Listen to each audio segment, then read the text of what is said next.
की कहानी कफरनहूम के सूबेदार की कहानी है, जिसे आप मत्ती 8:5-13 में और लूका 7:1-10 में देख सकते हैं। यह व्यक्ति रोमी सेना का सूबेदार था, जिसके अधीन कुल 100 सैनिक थे।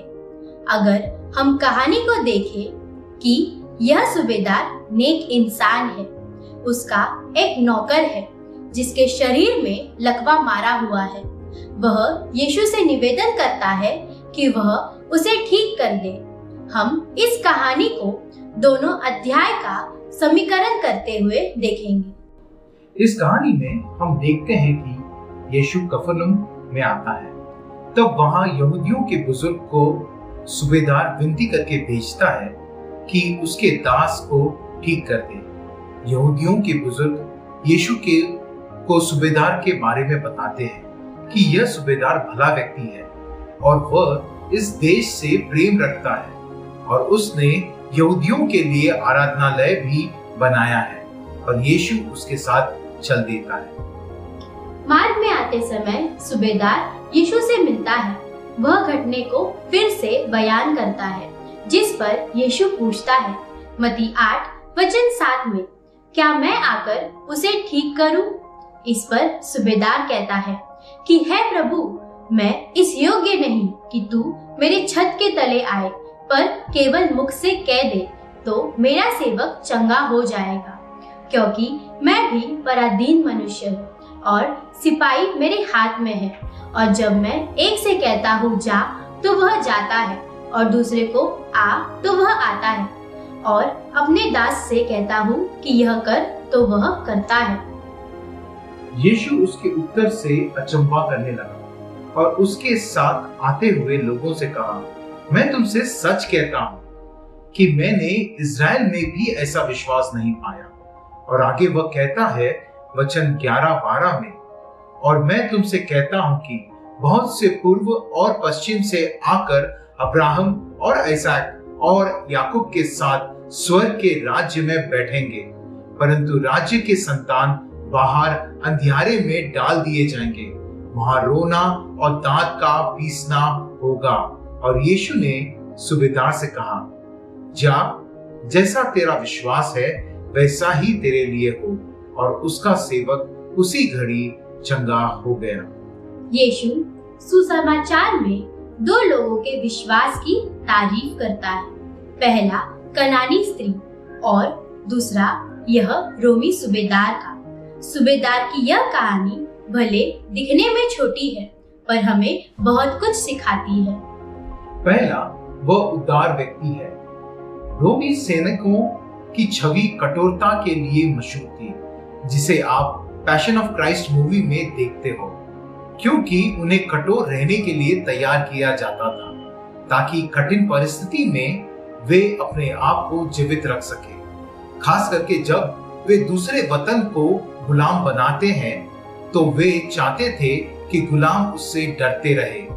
पर यह सूबेदार वैसा नहीं था। वह वहां के लोगों से संपर्क में था, उनकी जरूरतों को समझता था। उसने उनके लिए आराधनालय भी बनाया था। वह यीशु को अपनी योजना बदलकर अपने घर आने के लिए विवश नहीं करना चाहता था। चाहता यह था कि उसका सेवक ठीक हो जाए। हमें हमेशा ज्ञात होना चाहिए कि हम पर यीशु की दया हुई और हमें उद्धार मिला है, और हम भी अपने में न रहे, पर हर समय दूसरों की हित के बारे में सोचें। आपको लोग आपके कठोर स्वभाव से नहीं, पर कोमल और उदार स्वभाव से जाने। दूसरा, जिम्मेदारी। वो अपनी जिम्मेदारी समझता है और कहता है कि मैं अधिकार के अधीन रहने वाला व्यक्ति हूँ। जो मुझे बोला जाता है वह मैं करता हूँ। अधिकार तभी ही उपयोग में आता है जब जिम्मेदारी को समझा जा सके।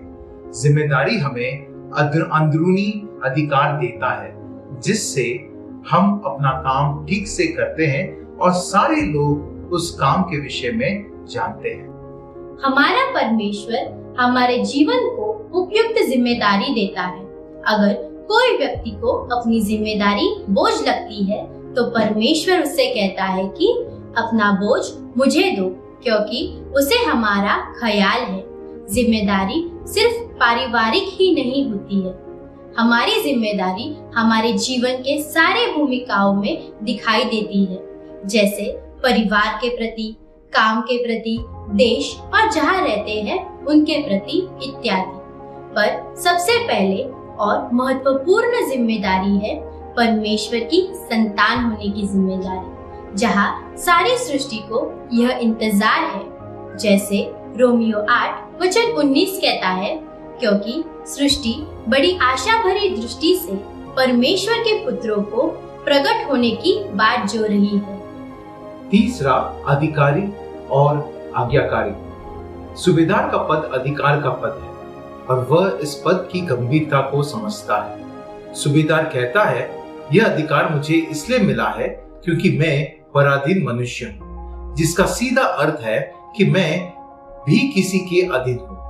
मुझे इस पद पर किसी और ने नियुक्त किया है और उसके अधीन रहकर उसका काम कहना मानता हूँ।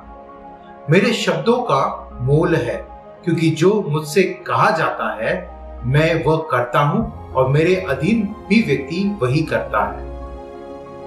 यीशु स्वयं अपने आप को पराधीन प्रदर्शित करता है कि मुझे मेरे पिता ने भेजा है और जो वह चाहता है मैं वही करता हूँ। अधिकार तब बनता है जब हम आज्ञा मानते हैं और आज्ञाकारी व्यक्ति के अधिकार का मोल होता है।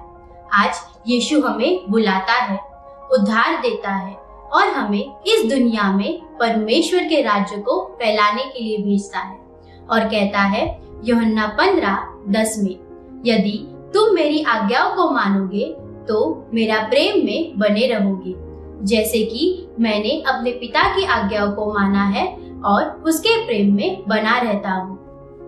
हम परमेश्वर के अधिकार में तब बढ़ सकते हैं जब हम परमेश्वर की आज्ञा माने और अपना शब्द पूरा करें। एक पराधीन व्यक्ति अपना जीवन का लेखा देता है। अधिकार का कोई मोल नहीं अगर उसे लेखा देना न पड़े। परमेश्वर चाहता है कि हमारा जीवन साफ हो और हमेशा लेखा देने को तैयार। चौथा, अनुशासन। वह ऐसा व्यक्ति था जो अनुशासन में रहता था और अपेक्षा करता था उसके लोग, खास करके उसके सेवक भी अनुशासन प्रिय हो। यीशु का अधिकार से वह परिचित था और वह जानता था कि हर स्थिति यीशु के सामने झुकेगी, खास करके बीमारी, और वह कहता है कि आप हुक्म करो और वह हो जाएगा। वह आत्मिक स्थिति को शारीरिक अनुशासन से समझता है। हमारा जीवन दिखाता है कि किस प्रकार के अनुशासन में हम रहते हैं। यीशु पहाड़ी उपदेश में सिखाता है कि तुम्हारा हाँ हाँ हो और ना ना हो। हमारे जबान से निकला हुआ शब्द कीमती है। अगर हम परमेश्वर का कहना नहीं मानते, जैसे प्रार्थना करना, सुसमाचार देना और पवित्र जीवन के विषय में, तो हमारा आत्मिक अनुशासन गिरता जाता है, जिसका असर हमारे प्रार्थना के जवाब पाने पर पड़ता है। पांचवा, विश्वास। सूबेदार का यीशु मसीह को जानना और विश्वास को हरकत में लाना उस विश्वास को बड़ा बनाता है। उसका विश्वास इसलिए भी बड़ा है क्योंकि वह यीशु से कहता है कि सिर्फ कह दो तो वह हो जाएगा। अक्सर हम देखते हैं यीशु को कहते हुए कि क्या करना है। यहाँ सूबेदार यीशु को कहता है कुछ करने के लिए, जो दिखाता है कि उसका विश्वास विशेष है। यह और आखिर में यीशु सूबेदार से कहता भी है, जा, जैसा तेरा विश्वास है वैसा ही तेरे लिए हो, और उसका सेवक उसी घड़ी चंगा हो गया। मत्ती 21:21-22 कहता है कि मैं तुमसे सच कहता हूँ, यदि तुम विश्वास रखो और संदेह न करो तो न केवल यह करोगे जो इस अंजीर के पेड़ से किया गया है, परंतु यदि इस पहाड़ से भी कहोगे कि उखड़ जा और समुद्र में जा पड़ तो यह हो जाएगा, और जो कुछ तुम प्रार्थना में विश्वास से मांगोगे वह सब तुम्हें मिल जाएगा। आज हमारा विश्वास क्या कहता है? अगर हम वह करते हैं जो वह चाहता है, तो यह भी वचन जाने जो 1 यूहन्ना 5:14 कहता है। हमारा परमेश्वर में यह विश्वास है कि यदि हम उसकी इच्छा के अनुसार उससे विनती कर ले तो वह हमारी सुनता है। 6, परमेश्वर के राज्य में हमारा स्थान। यीशु उनसे कहता है, सूबेदार के विश्वास को देखकर मत्ती 8:11 और 12 में, कि बहुत से पूर्व और पश्चिम से आकर अब्राहम और इसहाक और याकूब के साथ स्वर्ग के राज्य में बैठेंगे, परंतु राज्य के संतान बाहर अंधियारे में डाल दिए जाएंगे, वहां रोना और दांत का पीसना होगा। यहाँ यीशु विश्वास का स्थिर स्थापित करता है कि शारीरिक संतान परमेश्वर के राज्य के अधिकारी नहीं होंगे, पर विश्वास के आधार पर होगा, और ऐसा विश्वास जो कार्य में दिखाई दे, जैसा इस सूबेदार के पास था, अन्यथा वे सब भी नरक में डाल दिए जाएंगे। आज हमारा दायित्व बनता है कि विश्वास सूबेदार जैसा हो, साथ ही हमारा चाल चलन हमारे विश्वास को दर्शाए।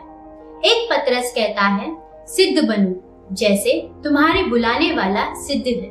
अगर हम हर दिन यीशु को जानने की कोशिश करेंगे तो हमारा जीवन का विश्वास भी मजबूत होता जाएगा।